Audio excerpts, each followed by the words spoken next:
Chaucer, ছক্কা, ludo, দাবা, পাঞ্জা, ক্যারাম বোর্ড, তাস, গেমস, এই ধরনের খেলা একেবারেই হারাম, টোটালেই হারাম। সম্পূর্ণরূপে হারাম হলো কেন? আল্লাহ রাসূল বলেন, মান লাইবা বিনারদে শির ফাকাদ আদখালা ইয়াদাহু ফি দামি খিনজির। কেউ যদি চৌসার, ছক্কা, লুডু, দাবা, পাঞ্জা, ক্যারাম বোর্ড, তাস, গেমস এই ধরনের খেলায় অংশগ্রহণ করে, তাহলে সে তার হাতকে শুকরের শরীর রক্তের মধ্যে ডুবিয়ে দিল। বলেন তো এটা এত খারাপ কেন? এটা বসে বসে সময় কাটে, এই জন্য বসে বসে সময় কাটানো কাজ এটা। এই ছেলে, আজকের পরে তুমি যদি কোনোদিন ক্যারাম বোর্ডে হাত দাও, তাহলে তুমি সত্যি মুনাফিক। তুমি এখানে বক্তব্য শুনতে আসনি, এমনি আমাকে দেখতে এসেছো, ফাইজলামি করো বেটা তুমি। তোমার লজ্জা হওয়া দরকার।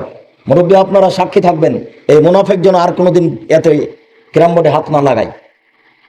তার জন্য আমরা আন্তরিকভাবে দোয়া করি, আল্লাহ যেন তাকে মুনাফিকি থেকে রক্ষা করে, আল্লাহ যেন তাকে আমল করার, এই কাজ ত্যাগ করার তৌফিক দান করে। আল্লাহুম্মা। তুমি সর্বশক্তিমান, তুমি আমাদের কথা শুনছো, তুমি সবকিছু করতে পারো, তুমি এদেরকে ভুল পথ থেকে ফিরিয়ে আনো। আল্লাহুম্মা আমিন।